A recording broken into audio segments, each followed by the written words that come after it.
Hi friends, അപ്പോൾ ഇന്ന് ഞാൻ വന്നിരിക്കുന്നത് നമ്മളെ കക്ഷത്തിലുണ്ടാകുന്ന ചോരക്കുരു, പരു, ചൂടുകുരു എന്നൊക്കെ പറയുന്നതിനെ പെട്ടെന്ന് നമ്മൾ കീറാണ്ട് അല്ലെങ്കിൽ ബുദ്ധിമുട്ടിക്കാണ്ട് വേദന പെട്ടെന്ന് മാറ്റാനും അതില്ലാണ്ടാക്കാനും ചെയ്യാൻ പറ്റുന്ന ഒരു ടിപ്പാണ് കേട്ടോ ഞാൻ പറയാൻ പോകുന്നത്.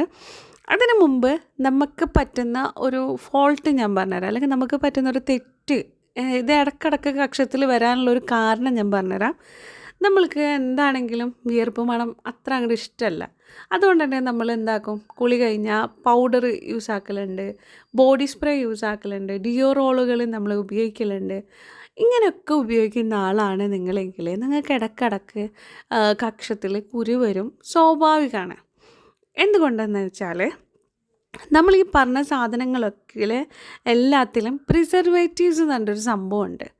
അത് നമ്മളെ സ്കിന്നിന്, എല്ലാവരുടെ സ്കിന്നിനും അല്ല, ചിലരുടെ സ്കിന്നിന് അത് നല്ല ഇറിറ്റേഷനാണ്, അത് ഭയങ്കര ബുദ്ധിമുട്ടിക്കും.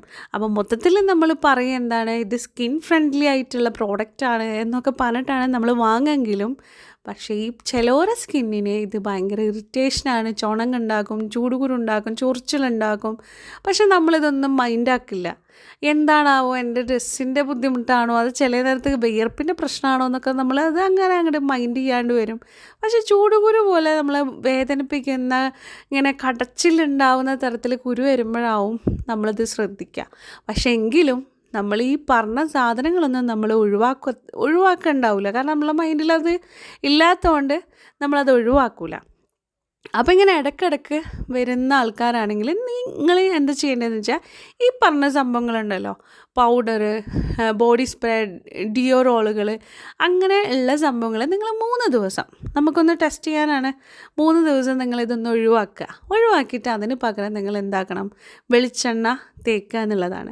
വെളിച്ചെണ്ണ എന്ന് പറയുമ്പോൾ നമുക്ക് നല്ലതാണ്, അല്ലെങ്കിൽ നമ്മൾ വീട്ടിൽ ആട്ടിയിട്ടുള്ളതാണെങ്കിൽ അങ്ങനെ, അല്ലെങ്കിൽ നമുക്ക് നല്ല ബ്രാൻഡ്, നമുക്ക് നല്ല ക്വാളിറ്റി ഉള്ളതാണ്, കുഴപ്പമില്ല എന്നൊക്കെ തോന്നുന്ന വെളിച്ചെണ്ണ മേടിച്ചിട്ട് 3 നേരം തേച്ച് കൊടുക്കുക.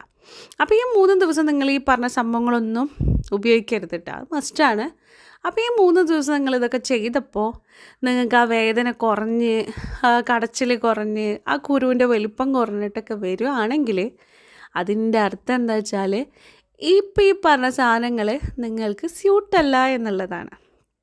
അപ്പോൾ പിന്നത്തെ ടെൻഷനാവും, അയ്യോ അപ്പോൾ പിന്നെ എന്ത് ചെയ്യും എന്നുള്ളതാണ്. അപ്പോൾ നിങ്ങൾ എന്താക്കണം, ബോഡി സ്പ്രേ ഒഴിവാക്കിയിട്ട് സ്പ്രേ ഉപയോഗിക്കണം, ഡിയോറോളുകൾ ഒഴിവാക്കിയിട്ട് മോയ്സ്ചറൈസർ ഉപയോഗിക്കണം. അങ്ങനെ നമുക്ക് ഒത്തിരി വേറെ ഓപ്ഷനുകളുണ്ട്.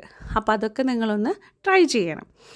ഇനി അടുത്തതെന്ന് പറയണത്, ഇതൊക്കെ ചെയ്തു, വെളിച്ചെണ്ണ തേച്ചു, എന്നിട്ടൊന്നും എനിക്ക് കുറഞ്ഞില്ല, അപ്പോൾ ഇനി എന്താണ് നെക്സ്റ്റ് എന്നുള്ളതാണ്. അപ്പോൾ അതിനുള്ളതാണ്, നിങ്ങൾ 1 ടീസ്പൂണ് മഞ്ഞൾപ്പൊടി എടുത്തിട്ട് ചെറിയ ചൂടുള്ള വെള്ളം കൊണ്ട് അത് പേസ്റ്റ് രൂപത്തിലാക്കാനുള്ള തരത്തിൽ കുറച്ച് മാത്രമാണ് കേട്ടോ വെള്ളം ഒഴിക്കേണ്ടുള്ളൂ. അത് പേസ്റ്റ് രൂപത്തിലാക്കിയിട്ട് അത് കുരുവിൻ്റെ മുകളിൽ അപ്ലൈ ചെയ്ത് കൊടുക്കുക.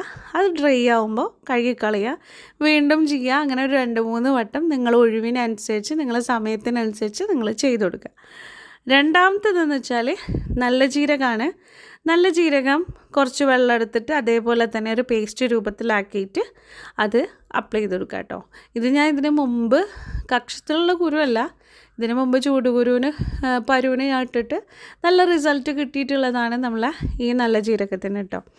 അപ്പോൾ നല്ല ജീരകം പെട്ടെന്ന് അടിഞ്ഞ് കിട്ടാൻ, അല്ലെങ്കിൽ പേസ്റ്റായിട്ട് കിട്ടാൻ ഇത്തിരി പാടാണ്. അപ്പോൾ നിങ്ങൾ ആദ്യം ഒന്ന് ജസ്റ്റ് ഒന്ന് ക്രഷ് ചെയ്തെടുക്കുക, എന്നിട്ട് വെള്ളം ഒഴിച്ചിട്ട് പേസ്റ്റ് രൂപത്തിലാക്കി എടുക്കുകയാണെങ്കിൽ എളുപ്പമാണ്. അപ്പോൾ ഈ നല്ല ജീരകത്തിൻ്റെ പേസ്റ്റും 2 നേരമോ 3 നേരമൊക്കെ ഡ്രൈ ആവണ വരെ തേക്കുക. അത് കഴിഞ്ഞിട്ട് കഴുകി കളയുക, വീണ്ടും ഇടുക. അങ്ങനെ 1-2 ദിവസം ആകുമ്പോഴത്തേനും ആ കുരു പൊട്ടിയിട്ട് ക്ലിയർ ആവട്ടോ. നമുക്ക് വേദന എടുക്കുക അല്ലെങ്കിൽ കീറുകയോ അങ്ങനെയൊന്നും ചെയ്യാണ്ട് തന്നെ ഇത് ചെയ്യുമ്പോൾ തന്നെ നല്ല റിസൾട്ട് കിട്ടും കേട്ടോ. പിന്നെ നമുക്ക് വരുന്ന സംശയമാണ്, ഞാൻ പൗഡർ ഉപയോഗിക്കലില്ല അല്ലെങ്കിൽ ബോഡി സ്പ്രേ ഉപയോഗിക്കില്ല, ഇതൊന്നും ഉപയോഗിക്കാത്ത എനിക്ക് എങ്ങനെയാണ് കുരു വരുന്നത് എന്നുള്ളൊരു സംശയം ചിലർക്കെങ്കിലും ഉണ്ടാവും. അങ്ങനത്തെവർക്ക് നമുക്ക് എന്താ പറയുകയെന്ന് വെച്ചാൽ, അയൺ ഡെഫിഷ്യൻസി, അനീമിയ, ഡയബറ്റീസ്, അതുപോലെ ഓട്ടോ ഇമ്മ്യൂൺ ഡിസീസ്, ഇങ്ങനെ ഒത്തിരി ബ്ലഡ് തരമായിട്ടുള്ള കുറച്ച് പ്രശ്നങ്ങളുള്ളവർക്ക്, തടി കൂടുതലുള്ളവർക്ക് ഒക്കെ നമ്മൾക്ക് ഇതിങ്ങനെ കണ്ടുവരുന്നുണ്ട് കേട്ടോ. അപ്പോൾ അതൊന്ന് ടെസ്റ്റ് ചെയ്തിട്ട് എന്തെങ്കിലും കുറവ് അതിൽ കാണുന്നുണ്ടെങ്കിൽ അതിന് ചികിത്സ തേടുകയാണെങ്കിൽ നമ്മൾക്ക് ഈ പറഞ്ഞ സംഭവങ്ങളിൽ നിന്നൊക്കെ കുറേ മാറ്റങ്ങൾ വരും കേട്ടോ. അതുപോലെ നമ്മളെ ലൈഫിൽ നമ്മൾ വെള്ളം, അതിൽ മഞ്ഞൾ വെള്ളം കുടിക്കാനൊന്ന് ശ്രമിച്ചു നോക്കുക കേട്ടോ. ഇഷ്ടമല്ലെങ്കിൽ പോലും ഒരു നേരമെങ്കിലും ഒരു ഗ്ലാസ് മഞ്ഞൾ വെള്ളം കുടിക്കുന്നത് ബെസ്റ്റാണ്. അപ്പോൾ ഇന്നത്തെ വീഡിയോ ഇത്രയേ ഉള്ളൂ. അപ്പോൾ ഇതിൽ പറഞ്ഞ പോലൊക്കെ നിങ്ങളൊന്ന് ചെയ്ത് നോക്കുക, നല്ല റിസൾട്ട് കിട്ടുന്നതാണ് കേട്ടോ. അപ്പോൾ ഇന്നത്തെ വീഡിയോ നിങ്ങൾക്ക് ഇഷ്ടമായെന്ന് വിചാരിക്കുന്നു. ഇഷ്ടമെങ്കിൽ ലൈക്ക് ചെയ്യാനും സബ്സ്ക്രൈബ് ചെയ്തിട്ടില്ലെങ്കിൽ സബ്സ്ക്രൈബ് ചെയ്യാനും മറക്കരുത്. കൂടുതൽ ഹെൽത്തി വീഡിയോസ് ആയിട്ട് വീണ്ടും കാണാം. Take care. Bye bye.